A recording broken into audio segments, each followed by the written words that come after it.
Good evening, everyone, or good day, as I should have said. Welcome to the Works with RISC-V Community Hangout. Um, Thanks, everyone, for showing up. Apologies for the folks that were trying to wait for stuff on YouTube. I forgot to hit the start button. This is what I get for not scheduling things in advance. It's fine. If you see on the screen sorry, we've got a link to Discord. We put all the chats in there. So chat should be disabled on the YouTube. It is definitely not working on Owncast. Come join out in the community gathering channel on Discord, and we'll go from there. Without further ado, let me jump into news and updates. So Discord. So I mentioned last month that we were going to try and get something done with moving over to or having an alternative platform to get working on for talking on talking instead of using Discord or with addition to using Discord. The good news is Discord's pushed back a little bit. Again, I still don't recommend giving your personal information to Discord, but on the plus side, that's given me a little more time to get things worked out. I have a little bit of a problem with the data center that I currently have all my stuff in. We're having some difficulties with it. That's part of the reason why I've been slow getting stuff deployed. This gives me a little more time to get that worked out. Hopefully we'll have things working in the next couple of weeks. So it is still coming. That's why I've changed the timeline on this to soon. But hopefully sooner rather than later. I'll keep everyone apprised as stuff comes up, and folks who want to do some testing or provide some feedback, I would love to do that. Scale. Scale was this past weekend.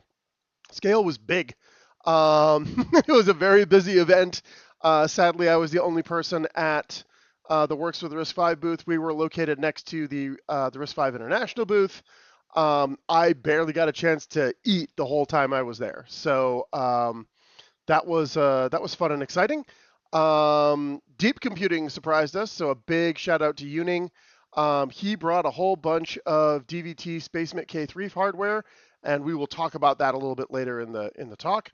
Planet Nix was there, and they got Scale working on, excuse me, not Scale. They got the Nix package manager working on the K3 SOM, which is great. And then there's the Pico ITX variant, which I actually have sitting here next to me, and we're going to I'm going to do some debugging on that and then get it back to Uning. Again, we'll talk about that in a few minutes. Met a lot of great new folks. There are several folks who signed up for the server. I'm hoping to do some other work and things with them here in the near future, which will be awesome. And maybe some of them showed up tonight. We'll see. Once again, for those who are joining, we're on the Discord for chat, although I see that, Uning is telling me my burger's been cold for 5 hours. That was very much what happened on Sunday for sure. But I did finally eat, which was great. Upcoming events that are worth mentioning, Embedded World 2026. That's going to be in Nuremberg. There's a big RISC-V International presence there. Edge AI. That is later this month in San Diego. Again, big RISC-V presence there.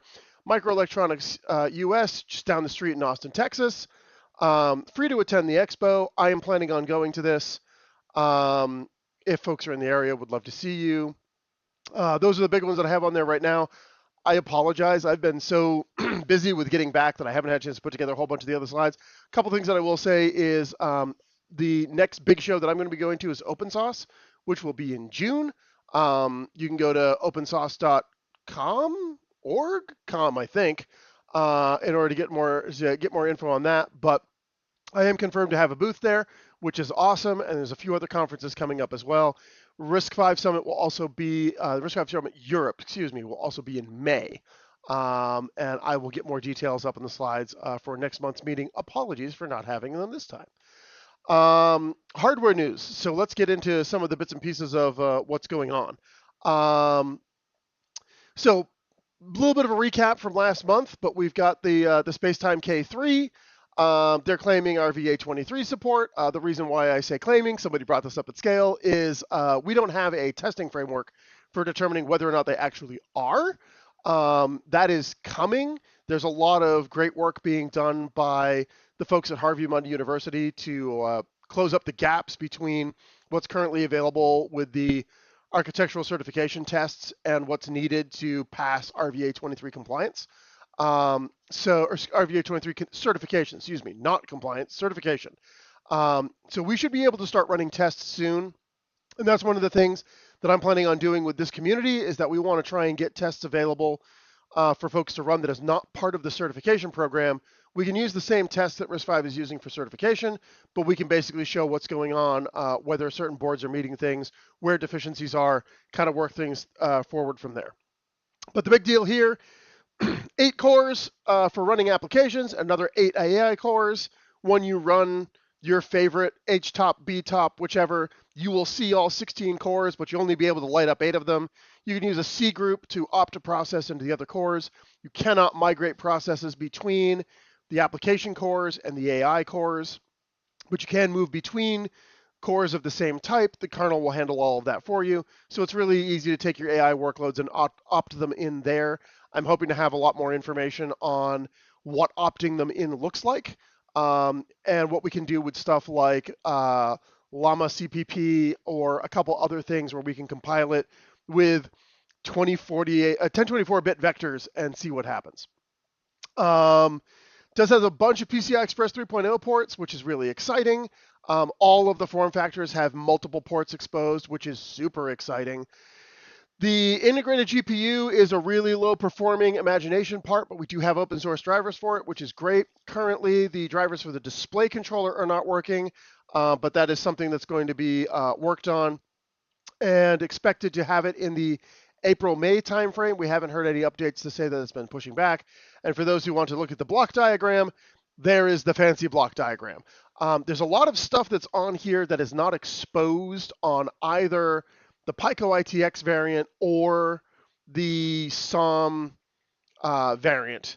I sent an email to Spacetime today to see if I could get some details of what exactly is exposed on the SOM variant. But maybe in the future, somebody will be making a different board that we can use to get some of the other stuff exposed. So, like, for example, I don't know if you can see my cursor, but this says there are 3 Ethernet interfaces. The web page says there's 4, but but at the moment, both boards only expose 1, so we'll see what happens there. Excuse me, still recovering from talking all weekend. Let's see here. Let's go on to the next slide, which would be the SOM. The SOM looks like this. It basically goes on a Jetson Orin NX carrier board. There's some pictures of that in the Spacetime K3 channel on the Discord. Feel free to check those out. Rich, I'm sorry I'm talking too fast. I will attempt to slow down. Uning tells me the detailed spec on GitHub, so I will check that a little bit later. The SOMs should be available for multiple vendors. Specifically, we know they're going to be available from SciPy, Banana Pi, and Milk 5. We'll see what happens once we get closer to April, May as to who's going to have availability. There's the Pico ITX, which looks an awful lot like this because this is one of them. I don't know if they're all going to come in this NUC form factor case. I am hoping that they will. You can't really, there's no way for me to get you a good angle from this on the camera, but there is a very large heat sink, which I believe also has a fan in it on the top of this that's mounted to the case as well. So this is going to be very well cooled. And I will admit that the board we had working at scale was the SOM on a Jetson Orin carrier board. It had a fan on top of it, but even when we were sitting there compiling stuff with NICs all day, it wasn't getting particularly hot. I don't know what the exact TDP specifications on the SOC are, but I'm expecting that it's probably going to be 20 watts or less. Also, we didn't have anything that was lighting up all 8 of the application cores and all 8 of the AI cores, so we'll see what happens. I'm currently debugging this one. It's having some difficulty booting. I've got a game plan for it. And then we should have some more testing there. You will note that it does have 2 PCI Express ports, M.2 form factor on the motherboard. So as I said on the previous slide, there's a bunch of stuff that is exposed. the way they've done the implementation on this, let me see if I can get it to like be visible without all the lights in the way. So, and also everything's backwards, so I'm going to always get this wrong. This is a 10 gig interface that's available via this SFP Plus connector on the back. That is using one of the PCI Express ports on the system. There's a standard Realtek Park on there to provide 10 gig. And then these two, both this 2240 and this 2280, which has an NVMe drive in it, are also PCI Express. Datasheet I saw said that if you have something plugged into this port, then it's only 2 lanes on this port and 2 lanes on this port. Otherwise, it's 4 lanes on this port and 2 lanes on this port, which is unfortunate, but there's only so much we can do. My goal is to try and do some testing with a Oculink adapter in here with an external GPU. Obviously going to be some shenanigans because the case is pretty small, but see, again, once I get this booting, I will let people know how stuff is going, and then we can put a smaller NVMe drive here for storage, which should be fine. We'll see how it all works out, but like that's kind of my game plan. I have been able to get a couple odds and ends working on it. Like I can get Fastboot to work, although Fastboot is giving me some errors. Documentation says this is compatible with Titan Flasher, so I'm going to give that a shot. I need to figure out what this connector is for 12 volt power, because that may be providing some assistance as well. There's a lot more stuff that's broken out through these two FPC headers on the side. Tremendous amount of GPIO and a few other odds and ends. So we'll see what happens there. Uning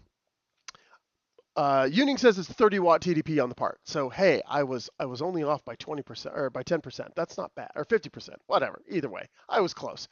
And then the other one that is worth talking about is the Framework 13 DC Roma 3 mainboard. It's completely integrated mainboard for the Framework laptop. Pre-orders are available now. I have pre-ordered one. I'm very excited to get one. We'll see how it goes. Hopefully those will be shipping in about the same time frame. So that is super exciting for me. So performance, like I said, we had one of these in our hands. We spent a lot of time looking at it. It's fast. It's feeling like at or above Raspberry Pi 5 levels as just a way of comparison. I don't have any like concrete benchmarks. As I said, I was very busy. I was very grateful for all the Nix folks who came over and were just working on Nix things on it. But even just watching it go through and compile stuff, man, so much faster than any of the SWIN-based systems, definitely faster than the K1 by a long shot. Super excited to see what's going to be going on, and we'll see what we can do. And then kind of go from there. I did gather a whole bunch of bits and pieces off of it and stuck it up on Codeberg. Basically, the device tree that comes from the bootloader, the device tree that's computed through the kernel config. It's working on a mainline-ish kernel. I think it's mainline with a few extra patches. These are currently shipping with a pre-release version of Beyondboo 4.0, which is based on Ubuntu 2604. Like I said, everything was working that we tested, which was great. Looking forward to plugging in some more PCI Express devices, seeing what we can do with external GPUs, a few other odds and ends. As I said, more details as it happens. They'll go up onto the channel. Very excited to see what's going on. And I will do it once I get this back up and working. I will run some proper benchmarks on it. I'll probably put open benchmarking on it, run some things on that, see if we can get some comparison between that and a few other bits and pieces, see how it goes from there. Let's see here. Status update on the upstream plus patches kernel work that I'm doing. This got slowed down quite a bit by Scale. I was trying to get the so just links and whatnot. I was trying to get some bits and pieces working for Scale. One of the big ones was the discrete GPU on the Spacetime K1, and had some successes there. I also burned a lot of time working through some weird problems with the Lychee Pi 4a. So part of the reason why I'm trying to get the Livestream working is that it's the same iGPU as in this new hardware. So I'm very excited about that. USB is missing in a couple places, but that's fine. The biggest issue is U-boot. So the U-boot that ships on the Lychee Pi 4A's stock runs in M mode, and the new kernels require that U-boot bring up the system and hand it off in S mode, whereas previous kernels, the vendor kernel specifically, would do the initialization of the rest of the cores and various other odds and ends in the kernel. It was decided that was the wrong place to put it. That should be happening inside of U-boot. Those changes have happened, but the problem becomes when you build that U-boot, it's too big. It won't actually fit on the system. It's possible that I might be able to like do some shenanigans with the eMMC, repartition it. I'm not sure. But just to try and make my life a little bit easier, and also we were talking about this for some other stuff like the T-head, excuse me, not the T-head, the Star 5 JH7110 in chat earlier today. My game plan is to chain load U-boots at this point, which also makes it really easy to debug because now I don't have to flash anything. I can just upload a new U-boot to it, and it won't have the size limitation. The existing U-boots can read larger files, but the initialization code that gets to the point of the first U-boot, the U-boot that's on the system, seems to be size limited. So use that one, jump into another one that has more features and capabilities in it, and then that one can go do its work. Like I said, significantly easier to update if there's a problem. That's my strategy. That's kind of where I left off before heading off to scale. So that's what I'm going to pick up and do here in the next few days. Going to try and get a little bit of work done on this first, and we'll see what we can do. And then the RevOS has apparently a very complete kernel, although I am working with John Montleon, and we're trying to get all of the stuff that's in the RevOS kernel into his kernel. Some of the patches have been abandoned. They've been abandoned for a couple of years, and so my game plan is to see if the previous author is still there, and if not, work on those, try and get them working. Specifically around USB is kind of the long pole in the tent for me. Let me come back over here. K1 is the next board I want to work on. The primary reason for doing this is that I'm getting a cluster of them to make available to the community for doing builds on, which I'm very excited about. And so they need to have network booting support, which the current ones do not have. The iGPU and the HDMI are basically unsupported, although at this point I think we can get the HDMI working, which is exciting, but can't do much beyond that. As I was saying before, the discrete GPU support is very flaky. The PCI Express implementation isn't great. I sometimes can get it to work and sometimes I can't. There's weird bus arbitration errors that happen, and you're limited to pre-GCN Radeon cards anyways. So like I have the beefiest card I could get my hands on, which was a ATI Radeon HD 7850. And even that, I'm not getting much performance with. There's some issues with X and Wayland not working. A newer kernel might fix it. I'm not sure. I also know that there are patches that have to be applied to the Radeon driver in order to get it to work on that system. So getting that working is a much lower priority for me right now, but getting a new U-boot that supports network booting is huge. All of this stuff will be in the repo that I linked earlier. Excited to try and get all that up and running so that we can have a relatively large build farm that can do Vector 1.0. And that will be available probably through Cloud 5 or Cloud V. They already have runners for GitHub and GitLab. I will also be spinning up an entire Woodpecker CI system, and so things can be onboarded to that as well. But basically, we want to make it as low stress as possible to get up and running. And at the moment, all of Cloud V's builder resources are hosted in Pakistan. So it'll be nice to have something here on a high-speed connection in the US. Should be a little bit faster if we're trying to get some work done. We'll see how it goes. And then finally, we've got the S-Win parts. I made some pretty great strides on this without, as kind of like a server level profile where we're not using a discrete GPU, just works, which is great. The reason why that is exciting is much like what I was saying before. I have a stack of them that are going to get put into a build farm. So those will be publicly available as well within the coming weeks. And the issue with the discrete GPU is there's some sort of memory mapping bug in the AMD driver that is RISC-V specific. We haven't delved into all of the details yet. Talked a little bit about this in the channel before I went to scale. Haven't been able to get back to it. I was also having a whole bunch of problems with kernels not booting, but it turns out that's just had something to do with the GCC build in Debian Trixie, because I had been building it on my P550 in Trixie. Switching that over to using the GCC from Arch, everything just worked, which was spectacular. So we'll see what we can do. As I said, updates will happen as I get time. I literally just got back yesterday evening, so I threw together these slides so that we could chat and then kind of go from there. And that's pretty much all I have for my part this evening. I'm going to open up the floor for Q&A.